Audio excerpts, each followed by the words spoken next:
Pinaiyahan, kalimutan, paraan mula sa atin sa hinasan.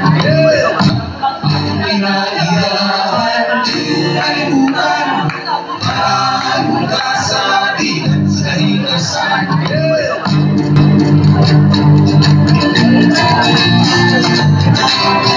Mayong hapon sa tanan, ako si Yads Gonzales sa Philippine Movement for Climate Justice.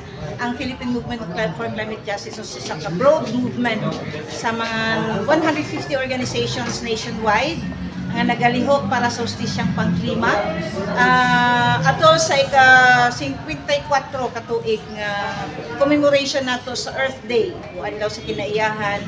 Ipahigayon usab nato ang usa ka dako nga kalihukan diri sa Iligan City karong adlaw April 22, 2024 para ma-initiate o katong paghiusa sa nagkadaiyang nga mga organisasyon nga nagalihok para sa kinayahan o para sa kampanya sa isyong hustisya pangklima aron tibuokon ang mga initiatives sa matag organizations.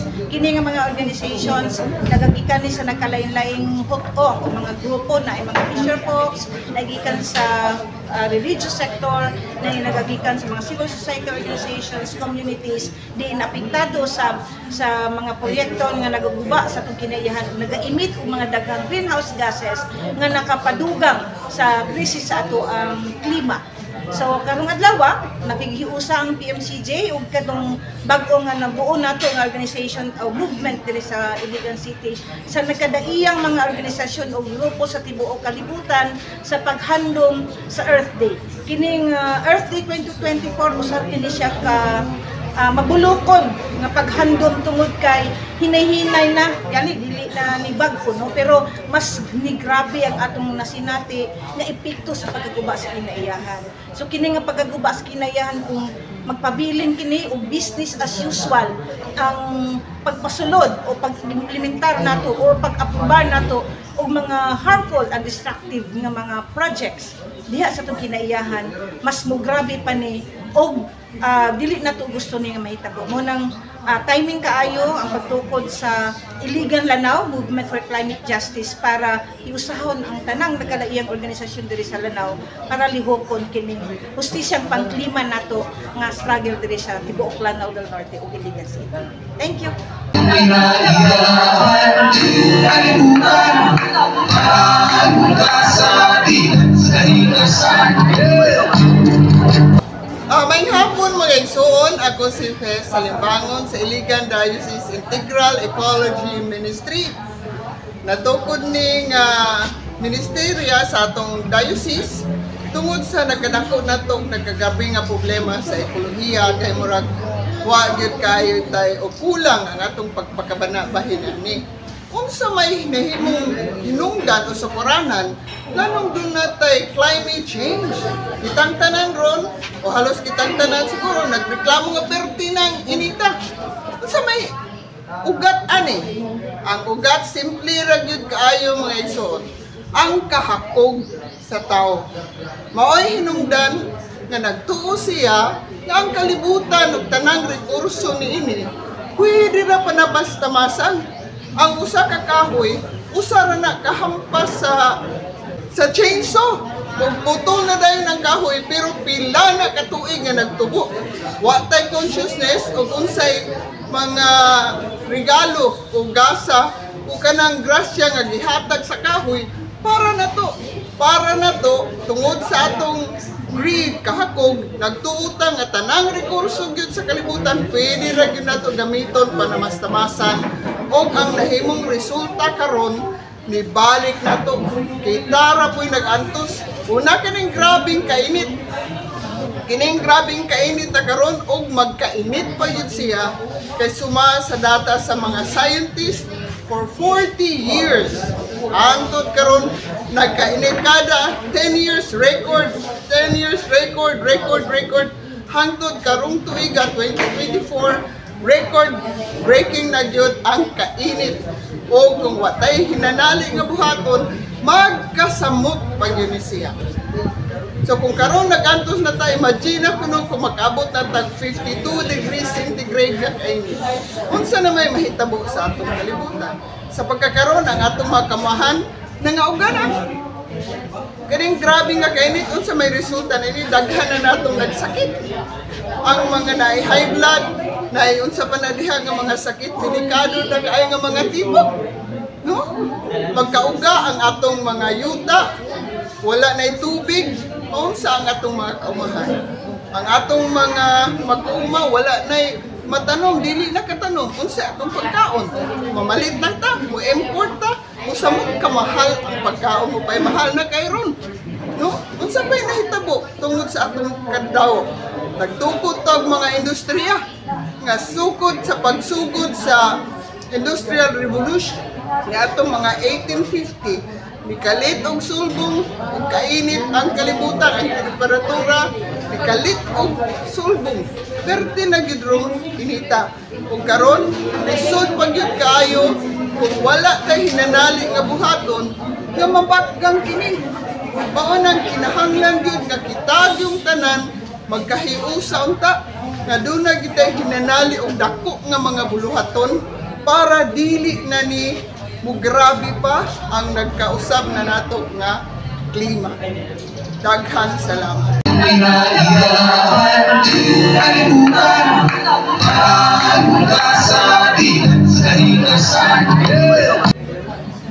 Maayong hapon sa adlaw mga Lunes karong bulan sa Abril, ka-22 sa Abril, din ika 54 sa kakasamaran sa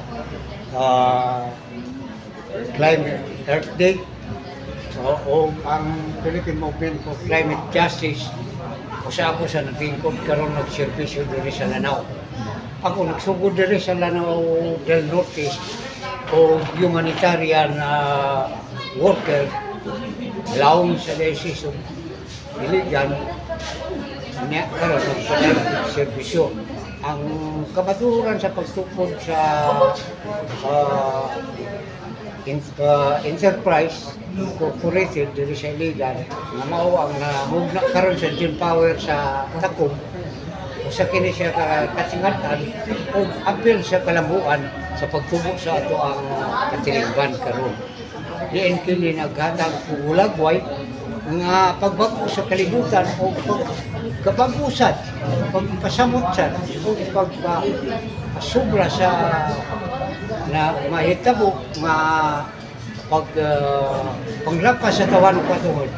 Ang hinungdan ang NGCP makalapas sa tawan ng patuhod tungod sa dili mga maayong proseso sa pagkuha sa enerhiya, diin ang klima sa katilingbanon musabot init o mo pakusog ni init. So ato kining ginabantayan ang karon atong ginatiunan og serbisyo ang municipality sa Kusogan o sinunya pa'y naigamay diri sa Iligan na 20 megawatt kay tungod sa kalahian karon sa kentang sa ato ang pagtubo sa atong katilingban nga nagsamot ang kahimtang sa kainit sa klima.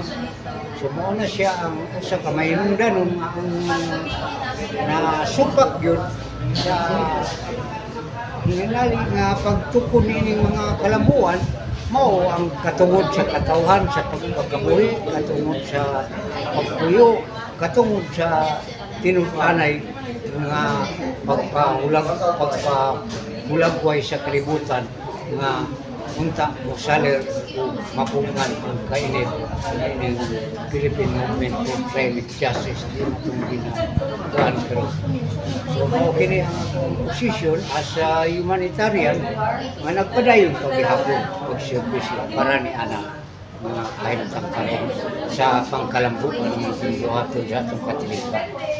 So maura ka na siya daghan salamat.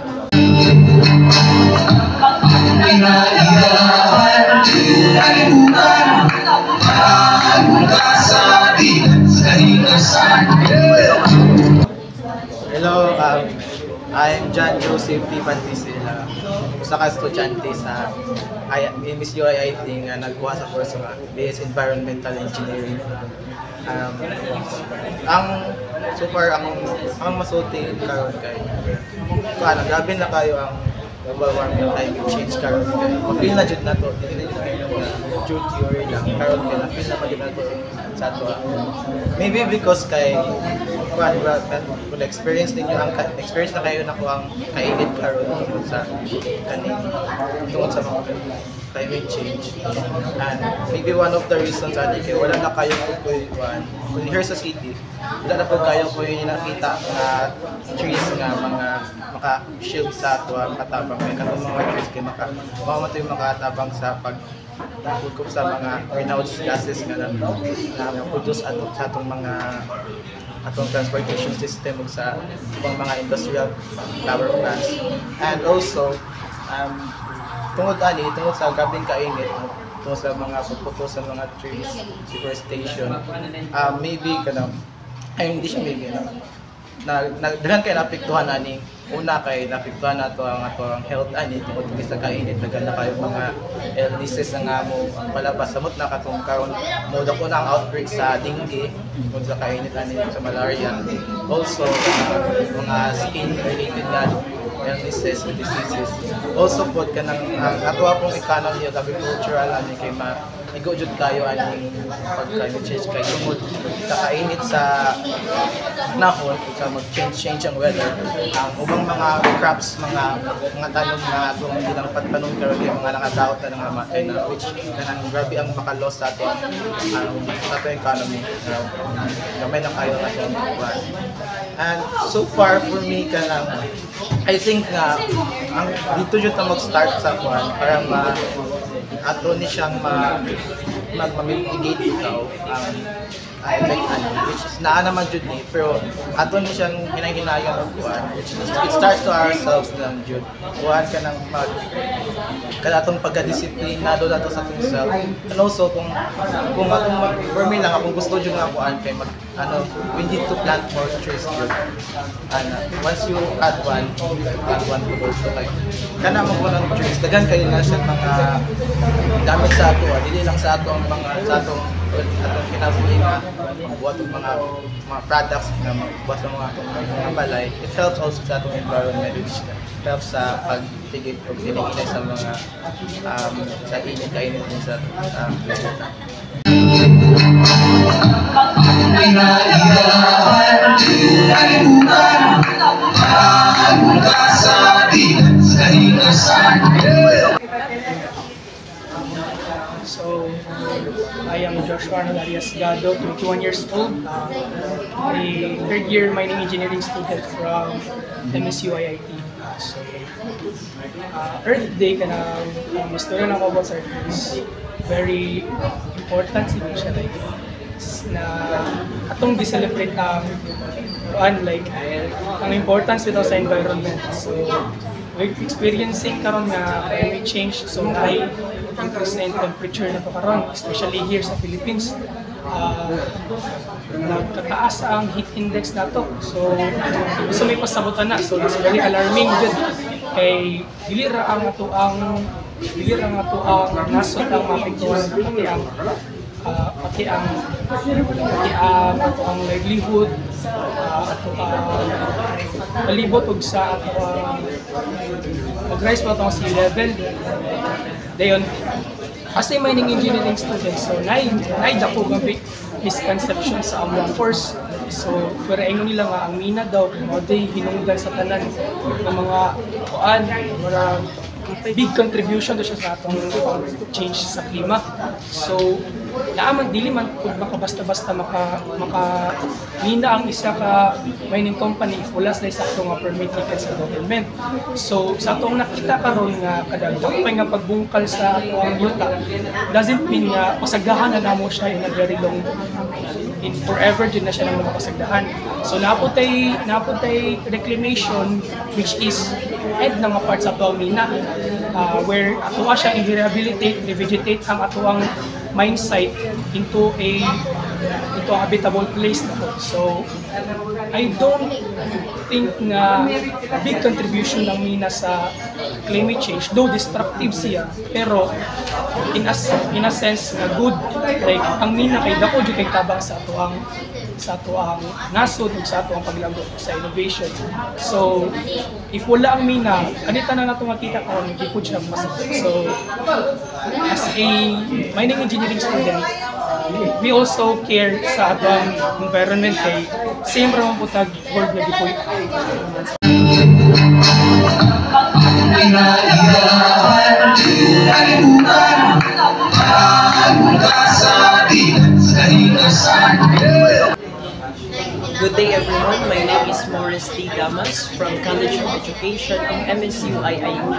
As a future teacher or as a future educator, we highly embrace to protect our environment, most especially as we are facing now the global problem is what we call the timely climate change.